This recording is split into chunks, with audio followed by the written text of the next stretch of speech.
여러분 안녕하세요. 경제 다시 보기의 김태환입니다. 오늘 첫 시간인데요. 굉장히 긴장되지만 한번 첫 진행 바로 시작해 보도록 하겠습니다. 오늘 말씀드릴 거는 첫 번째 제목이 무시무시한데요. 대한민국 스테이크플레이션 초기 단계다. 그럼 스테이크플레이션이 뭔지 한번 얘기를 해보면요. 그 스테이크플레이션 전에는 비용 상승 인플레이션이라는 게 있고요.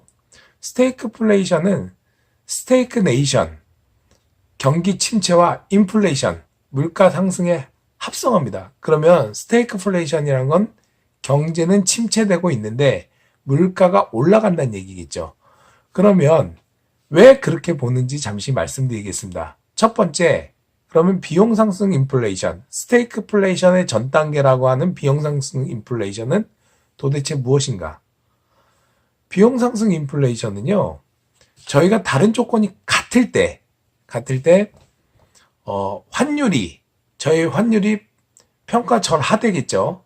저희 가치가 떨어져서 수입 물가가 올라가는 현상을 얘기합니다. 그럼 수입 물가가 올라가게 되면 다른 조건이 같기 때문에 소비자는 어저께까지 살 수 있었던 금액보다 더 지불을 해야지 구매를 할 수 있는 겁니다. 그래서 구매력은 상대적으로 낮아지겠죠.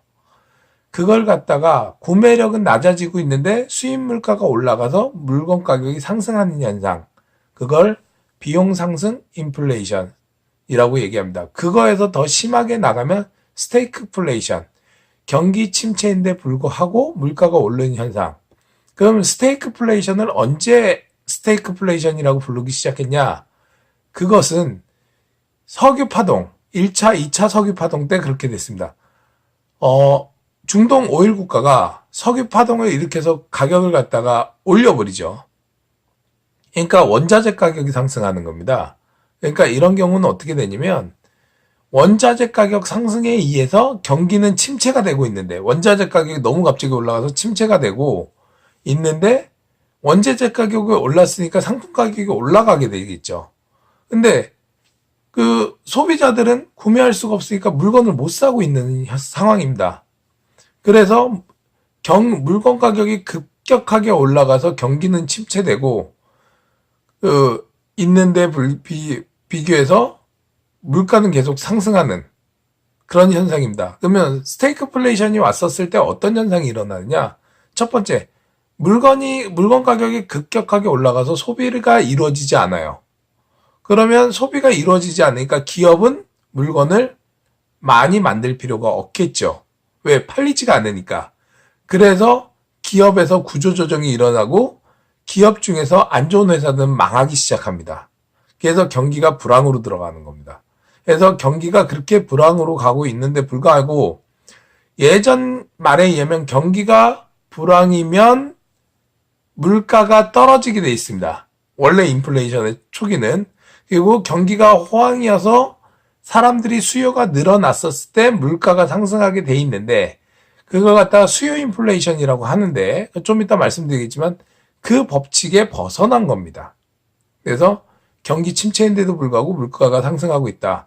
그러면 우리나라는 왜 원자재 가격을 하나 두 개만 놓고 볼 수 없고 전체적인 가격이 그렇게 급격한 쇼크가 와야 되는데 인플레이션이라고 자꾸 얘기를 하느냐, 그 스테이크플레이션이라고 얘기를 하느냐, 그거는 다른 조건이 같은데 최저임금으로 인건비가 상승했습니다.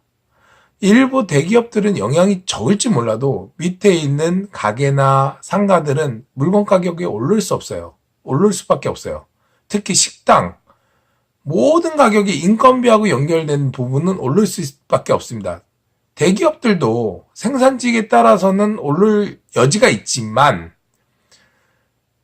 본 직원들에 대해서는 그걸 넘어가니까 그거에 대해서는 오를 게 없겠죠. 근데 대기업의 하청을 받던 하청 기업들이 물가가 상승하면서 대기업도 연쇄적인 물가가 상승하게 되는 효과가 올 수뿐이 없습니다. 그러면 이런 경우 어떻게 되냐?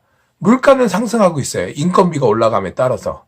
물가는 상승하고 있는데 다른 조건은 변한 게 없습니다. 그러면 이건 원자재 가격이 오르나 인건비에 의한 가격의 급등이나 똑같은 겁니다. 그래서 인건비에 의해서 가격은 상승했는데 다른 조건이 변하지 않았다. 그럼 소비자들은 어떻게 될까요? 주머니를 닫겠죠. 주머니를 닫게 되면 소비를 하지 않는 겁니다. 그럼 소비를 하지 않게 되면 소비는 하지 않는데 물건 가격이 올라갔어요. 그럼 전체적인 경기는 하락으로 돌아가겠죠. 왜? 팔리지가 않고 재고가 남으니까. 그럼 그 기업들은 어떻게 해야 된다? 직원을 줄여야 된다. 식당은 종업원을 줄여야 된다. 그런 현상이 일어나는 겁니다. 옛날엔 쓰던 종업원도 줄이고 편의점도 아르바이트생을 줄이고 기업도 종업원을 중소기업 같은 경우는 특히 더 줄여야 되고 그러니까 이런 경우에서 저희 나라는 이 정책이 생산성이 담보하지 않은 임금 인상은 전체적인 경제를 갖다가 떨어뜨려 줄 수뿐이 없다라고 보는 겁니다. 이거는 뭐 제 의견이니까 틀리게 생각할 수도 있는데요. 그래가지고 저희는 경기 침체까지는 아니어도 경기 불황에는 들어가고 당분간 물가 상승이 이렇게 스태그플레이션, 비용 상승 인플레이션 현상이 지속되는 한 생산성이 담보되지 않으면 경기가 올라가지 않는다.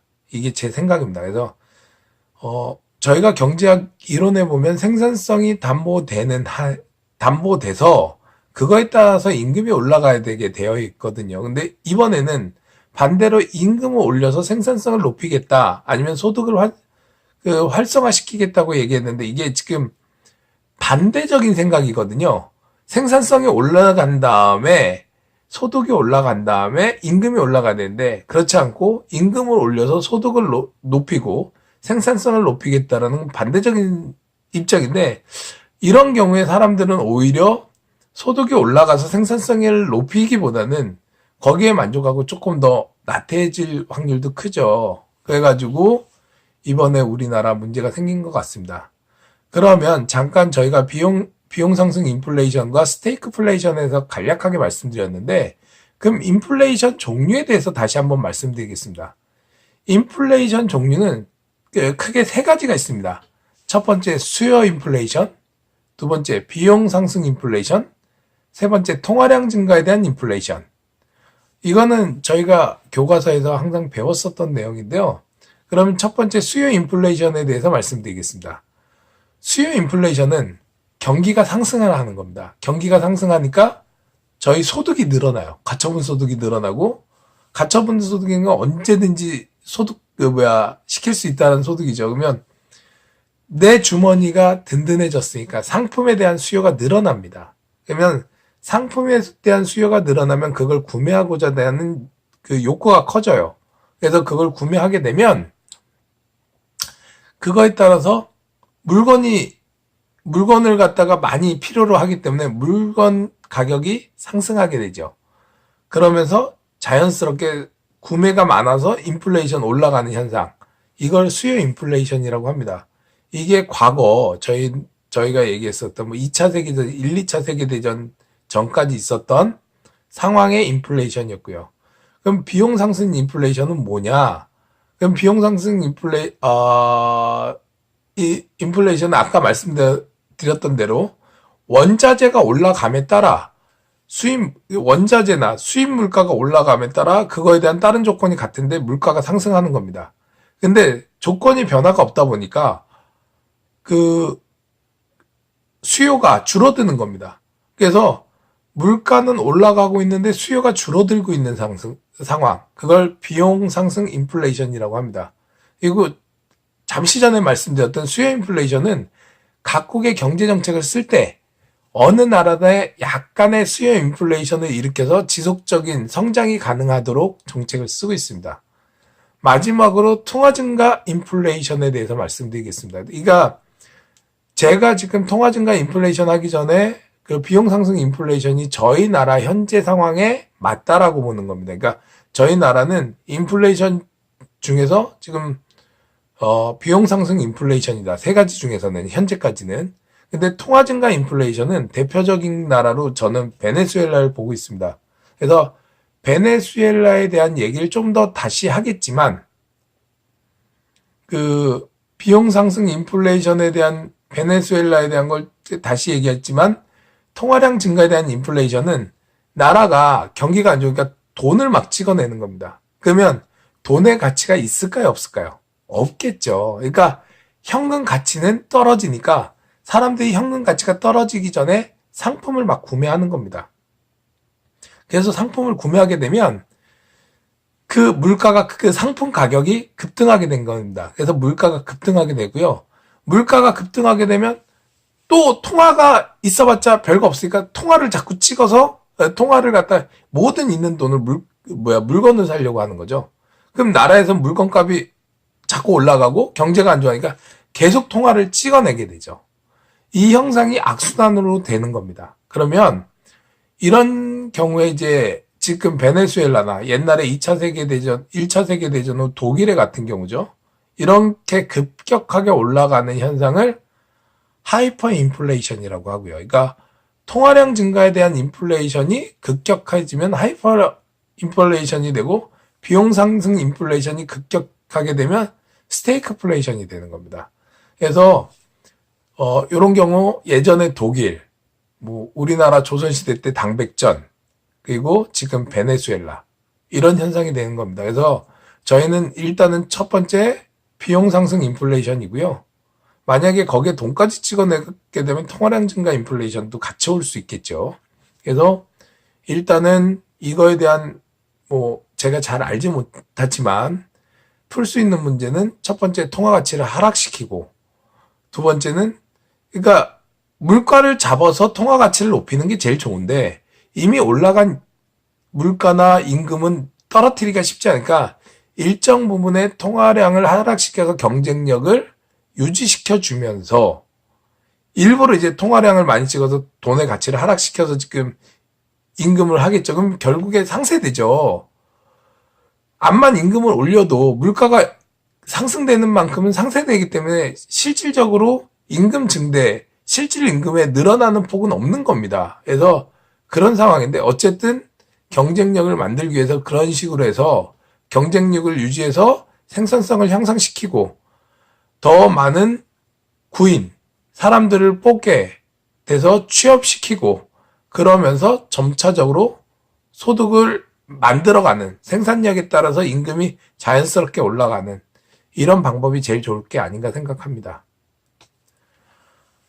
예, 오늘 너무 첫 번째 제가 무시무시한 얘기부터 시작을 했는데요. 저도 제가 완벽하지가 않기 때문에 저도 이걸 갖다가 공부하면서 지금 만들고 있는 거거든요. 그래서 하여튼 열심히 저도 경제에 대해서 실질적으로 어떻게 경제가 돌아가고 경제가 무엇인지 열심히 공부하면서 함께 최선을 다해서 얘기하고 만들어 가도록 하겠습니다. 그러면 다음 시간에 뵙겠습니다. 감사합니다.